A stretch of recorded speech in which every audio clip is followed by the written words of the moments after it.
धनंजय मुंडेंनी आपली दोनदा नाही तर तीनदा भेट घेतल्याचं राज्याचे मुख्यमंत्री देवेंद्र फडणवीसांनी म्हटलं। आणि त्याच वेळी राज्याच्या राजकारणात रमी खेळणाऱ्या माणिकराव कोकाटेंना कृषी मंत्री पदावरून हटवण्यासाठी राज्य सरकारवर दबाव होता आणि तो दिवसेंदिवस वाढत होता। आणि याच काळात धनंजय मुंडे हे 2 दिवसात फडणवीसांना दोनदा भेटले आणि त्याच भेटीवरून मुंडे कृषी मंत्री पदासाठी लॉबिंग करत असल्याची चर्चा राजकीय वर्तुळात सुरू झाली। पण पुढे कृषी खातं दत्तात्रय भरणेंना दिलं गेलं आणि कोकाटेंना क्रीडा खातं मिळालं। त्यामुळे आता मुंडेंच्या कृषी मंत्री पदासाठी लॉबिंग धसांमुळे अपयशी झालं अशा चर्चांना ऊत आला। त्यामुळे आता पडद्यामागे त्या 2 दिवसात नेमकं काय घडलं तेच समजून घ्यायचं या व्हिडिओतून। त्यासाठी हा व्हिडिओ शेवटपर्यंत पहा। नमस्कार, मी कोमल, सकाळमध्ये आपलं स्वागत। आता isakal.com आहे देशातील नंबर 1 ची मराठी न्यूज वेबसाईट। प्रत्येक अपडेटसाठी isakal.com ला नक्की भेट द्या। इंदापूरचे 3 टर्म आमदार अजितदादांचे विश्वासू निष्ठावंत दत्तात्रय भरणेंकडे राज्याच्या कृषी खात्याची धुरा देण्यात आली आहे आणि विधिमंडळाच्या सभागृहात रमी खेळणारे वादग्रस्त वक्तव्यांनी समाज माध्यमांमध्ये ट्रोल होणारे शेतकऱ्यांचा रोष उडवून घेतलेले वादग्रस्त कृषी मंत्री माणिकराव कोकाटे यांचं कृषी खातं काढून त्यांच्यावर क्रीडा खात्याची जबाबदारी देण्यात आली आहे। मुख्यमंत्री देवेंद्र फडणवीस यांनी उपमुख्यमंत्री अजित पवार आणि राष्ट्रवादी काँग्रेसचे प्रदेशाध्यक्ष सुनील तटकरे यांच्याशी चर्चा केल्यानंतर गुरुवारी म्हणजेच 31 जुलैच्या रात्री उशिरा हा मंत्रिमंडळातला महत्त्वाचा बदल जाहीर करण्यात आला। तरी कोकाटेंची उचलबांगडी होण्याच्या चर्चा सुरू झाल्यानंतर कृषी खात्यासाठी माजी कृषी मंत्री आणि नेते आमदार धनंजय मुंडे हे सुद्धा इच्छुक असल्याचं बोललं गेलं। त्यासाठी त्यांनी बुधवारी आणि गुरुवारी सलग 2 दिवस मुंबईत तळ ठोकला।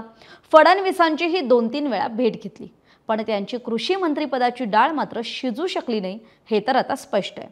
आणि यामागे दुसरं तिसरं कुणी नाही तर खुद्द सत्ताधारी पक्षाचेच आमदार आणि बीडच्या आष्टीचे भाजप आमदार सुरेश धस यांचाच हात असल्याचं बोललं गेलं।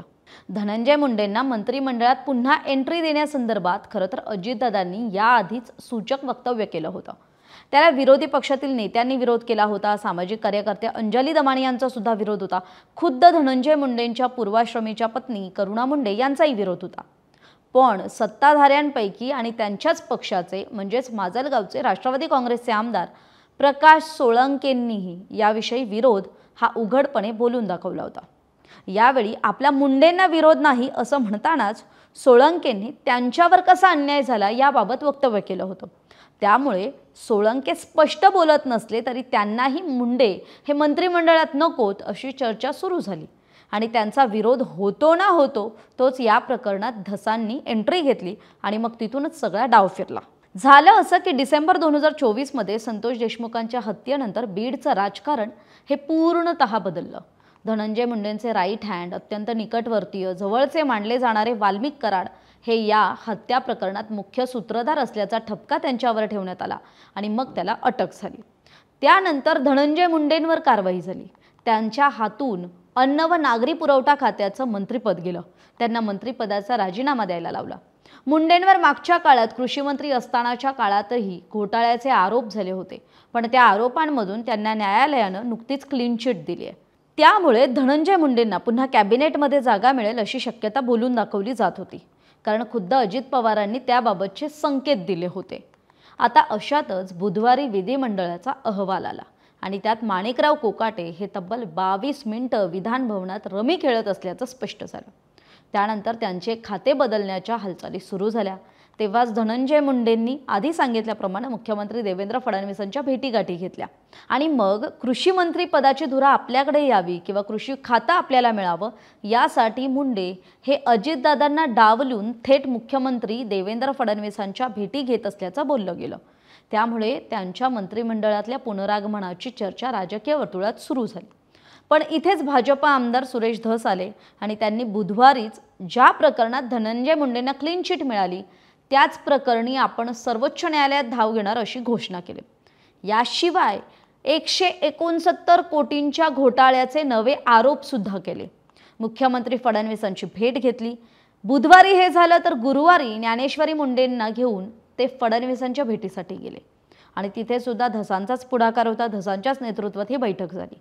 मुख्यमंत्र्यांच्या भेटीनंतर बाहेर आल्यानंतर पुन्हा एकदा सुरेश धसांनी मुंडेंवर गंभीर आरोप सुरूच ठेवले। त्यामुळे काय झालं तर धनंजय मुंडेंची परळीतली दहशत, महादेव मुंडे हत्या प्रकरणातली संशयाची सुई, या सगळ्याचा फोकस मुंडेंवर कसा राहील याची त्यांनी विशेष काळजी घेतली। शिवाय वाल्मिक कराड हाच संतोष देशमुखांच्या हत्येचा मुख्य सूत्रधार आहे, त्याला विशेष मकोका न्यायालयाने तसं निरीक्षण नोंदवलंय याची आठवण सुद्धा त्यांनी करून दिली।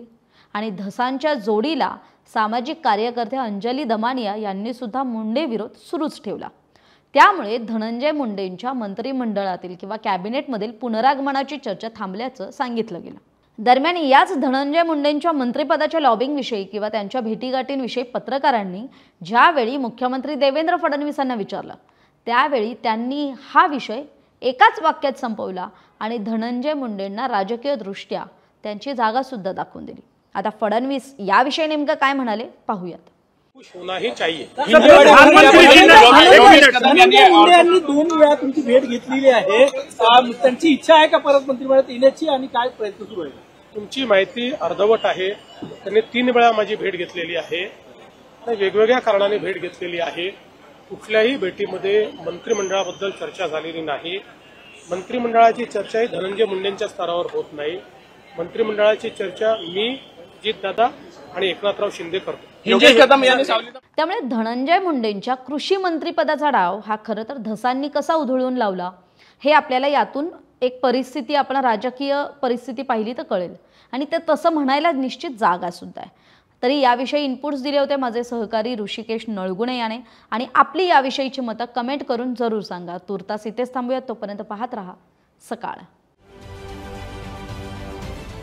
महाराष्ट्रातील सर्व बातम्यांचे विश्वासार्ह व्यासपीठ,